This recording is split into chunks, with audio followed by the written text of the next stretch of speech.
Imagine a creature so rare, so profoundly powerful, that its mere footprint can alter the destiny of empires. It does not breathe fire to lay waste to kingdoms. It does not roar to strike fear into the hearts of mortals. Instead, it walks upon the clouds, its steps so gentle, so meticulously placed, that it refuses to bend a single blade of grass. For thousands of years, the emperors of the East looked to the skies and the deep ancient forests, praying for a fleeting glimpse of this ultimate omen. Welcome to the untold legend of the Qilin, the most misunderstood, the most revered, and the most magnificent entity in the ancient Eastern mythos. Forget the delicate, white-winged horses of Western fairy tales. The Qilin is a primordial force of nature, a cosmic judge of kings, and a silent guardian of the supreme balance. It is a creature that emerges only when the world stands on the precipice of profound transformation. Today, we journey into the heart of a mythology that shaped dynasties, inspired the greatest philosophers, and wove pure magic into the very fabric of reality. This is the story of the celestial beast. To understand the Qilin, we must first abandon everything we think we know about mythological beasts. In Western folklore, the unicorn is a symbol of untamed wilderness, often associated with pristine forests and the cleansing of poisoned waters. But the Chinese Qilin is infinitely more complex. It is a breathtaking chimera, a living mosaic of the natural world's most majestic attributes, synthesized into a singular, awe-inspiring form. Historical texts from ancient China paint a picture that is both terrifying and beautiful.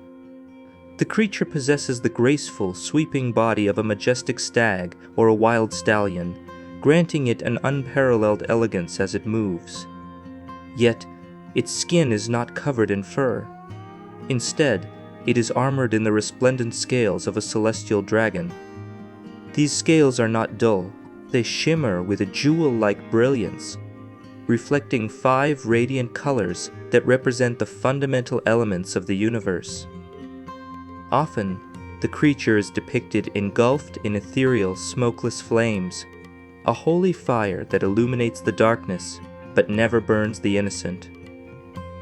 It bears the heavy, sweeping tail of an ox or a lion, and its hooves are cloven, allowing it to tread with perfect balance. When you look upon its face, you do not see a gentle equine gaze.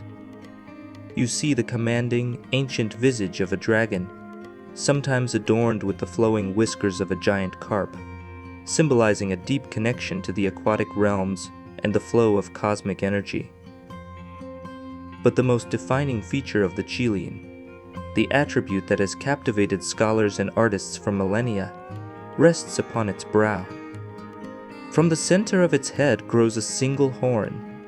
In some regional tales, it possesses 2, but the classic archetype features one majestic spire. Yet, unlike the piercing, weaponized horn of the Western unicorn, the horn of the Qilin is tipped with soft, yielding flesh. This is the ultimate metaphor of the creature's existence. The Qilin possesses unimaginable, earth-shattering power. It has the anatomical weaponry to dominate, to conquer, and to ruin. But it consciously chooses absolute pacifism. It is the embodiment of the philosophical concept of Ren, or profound benevolence. The Qilin is so fiercely compassionate that it will not consume living vegetation, surviving instead on mystical morning dew and celestial energies. It refuses to walk on green grass, opting to glide silently over water, or step on the morning mist, terrified of harming even the smallest unseen insect. It is a titan of strength that exercises total, unwavering restraint. To truly grasp why the Qilin was held in such overwhelming reverence, we must look beyond the physical world and gaze into the grand architecture of the Chinese cosmos.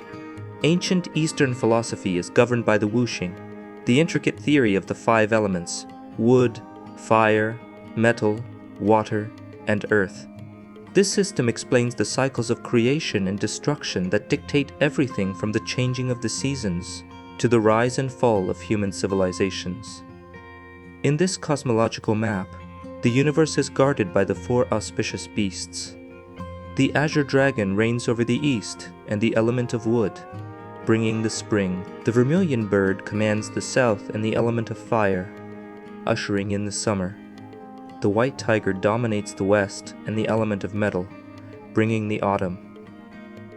And the dark warrior, a mysterious intertwining of a turtle and a snake, watches over the north and the element of water, bringing the stillness of winter. But a wheel cannot turn without a center. A universe cannot exist on perimeters alone. It requires an anchor, a focal point of supreme balance where the opposing forces of yin and yang meet and neutralize into perfect harmony. That center is the element of earth. And the undisputed master of the center, the grand cosmic anchor of the earth element, is the Qilin. Because it represents the earth, the underbelly of the Qilin is universally described as a vibrant golden yellow, the color of the rich soils of the central plains. When the element of earth is in balance, it radiates patience, thoughtfulness, stability, and profound happiness. This perfectly mirrors the Qilin's gentle soul. It is the creature that binds the universe together. While the dragon expands and the tiger contracts, the Qilin preserves. It is the quiet eye of the cosmic storm. There are other magnificent beasts in the ancient beasteries, each with their own purpose. There is the Xiaoji, a one-horned creature of absolute unforgiving justice that uses its horn to strike down liars. There is the Pishio, a winged lion that aggressively hoards wealth and fortune. But the Qilin stands above them all, untainted by the pursuit of gold or the administration of harsh punishment. It exists solely to manifest harmony. In the mortal realm, however, the Qilin served a much more political and daunting purpose. It was the ultimate, incorruptible judge of imperial authority. In ancient Chinese political theology, an emperor did not rule simply because of his bloodline or his military might. He ruled by the mandate of heaven. The supreme divine force of the cosmos granted one mortal the sacred right to govern all beneath the sky. But this contract was highly conditional. The emperor was bound by a sacred duty to care for his people, to act with absolute virtue, and to govern with a pure heart. If he became a tyrant, if he allowed his people to suffer, the heavens would revoke the mandate. The appearance of a Qilin was the ultimate proof, a supernatural receipt that the reigning emperor held the mandate of heaven. The celestial beast would only materialize from the ethereal plane during periods of flawless, benevolent leadership. Ancient historical records proudly declare that a Qilin appeared in the imperial gardens of the legendary Yellow Emperor in 2697 BCE, and again, centuries later, in the capital of Emperor Yao. These sightings were broadcasted across the lands to assure the populace that their rulers were favored by the divine. This created an intense, almost desperate desire among later emperors to have a Qilin appear during their reign. This desperation culminated in one of the most fascinating and bizarre events in world history. The year was 1414. The mighty Ming dynasty was at the height of its maritime power. The great Admiral Yung Han had sailed his colossal treasure fleets across the vast western oceans, reaching the shores of the Indian Ocean and the coast of Africa. When the fleet returned, they brought with them a creature that absolutely stunned the imperial court of the Yongle Emperor. It was a gift from the Kingdom of Bengal. The creature had a towering, incredibly long neck. Its body was covered in a mesmerizing, geometric pattern of spots that looked remarkably like dragon scales. It had cloven hooves, a peaceful vegetarian diet, and upon its head sat two small, soft skin-covered protrusions. It was, of course, an African giraffe. But to the Ming court, this was no mere exotic animal. The scholars and ministers fell to their knees. The physical description aligned almost perfectly with the ancient texts. They enthusiastically proclaimed that the divine Qilin had finally graced the earth once more. For the Yongle Emperor, this was a political masterpiece. He had taken the throne through a bitter, shadowed path, usurping his own nephew in a brutal civil conflict. His legitimacy was quietly questioned by traditional scholars. But now, here was the physical manifestation of the universe's approval. Standing right in his courtyard, the emperor commanded artists to paint the creature, and the image of the giraffe, Qilin, was circulated throughout the empire to solidify his reign. Even today, the linguistic echo of this massive historical misunderstanding survives. In modern Japanese and Korean, the word for giraffe is still Kirin or Jirin, the exact same word used for the mythical beast. While emperors craved the Qilin for political power, the creature's most profound and emotional connection is tied to a man who never wore a crown. The great philosopher Confucius, whose teachings on morality, family, and social harmony shaped Eastern civilization for over 2 millennia, is forever bound to the legend of the Qilin. The lore states that the Qilin does not merely validate emperors. It acts as a cosmic herald, appearing to announce the arrival and the departure of unparalleled sages. Shortly before the birth of Confucius in the 6th century BCE, his mother, Yan Zhengdai, experienced a miraculous vision. In the quiet courtyard of her home, the air shimmered, and a magnificent Qilin materialized from the morning mist. It approached the expectant mother with extreme reverence, opening its dragon-like jaw. It gently expelled a beautifully carved jade tablet. Carved into the cool, glowing stone was a prophetic inscription.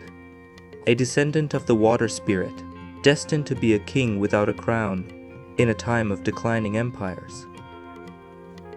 Overwhelmed by the grace of this divine messenger, the mother took a vibrant red silk ribbon and gently tied it around the creature's singular soft horn.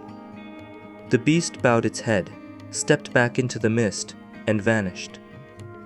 Soon after, Confucius was born, a man whose wisdom would guide billions of lives. But the story of Confucius and the Qilin ends in a profound, heart-wrenching tragedy that marked the end of an era. Many decades later, as Confucius grew old, the glorious Zhou dynasty was crumbling into shadow. The world had descended into the chaotic, brutal twilight known as the Spring and Autumn period. Warlords clashed, chivalry faded into memory, and the land was consumed by the darkest hours of conflict. Morality was forgotten. In the spring of 481 BCE, in the western lands of Dai, a hunting party was moving through the forests. A charioteer stumbled upon a creature he had never seen before. Frightened by its bizarre, chimerical appearance, the hunters pursued it relentlessly. In the chaos, they captured the bewildered creature, leading to its tragic, untimely end. Unsure of what they had found, they brought the fallen beast back to the village.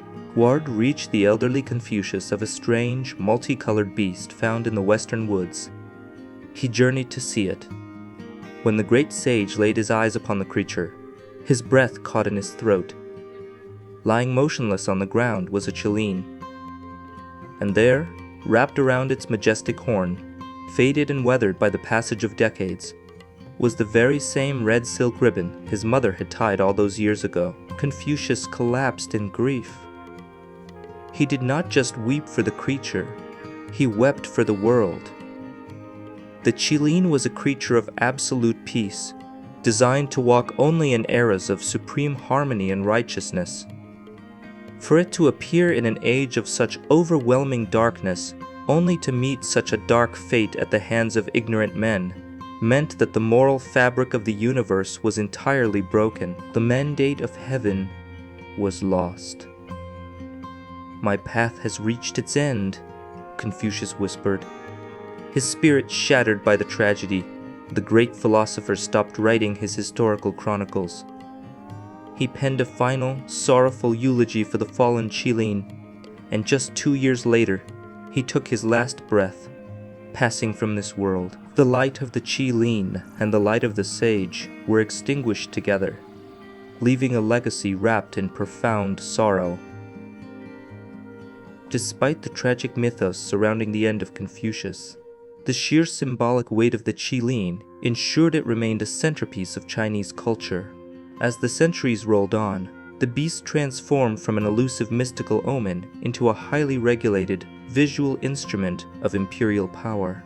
During the Ming and Qing dynasties, the sprawling bureaucracy of the empire was visually organized through the use of Mandarin squares, or buzi. These were massive, incredibly intricate rank badges woven from silk, gold threads, and iridescent peacock feathers, stitched directly onto the chests and backs of the official robes worn by the empire's administrators.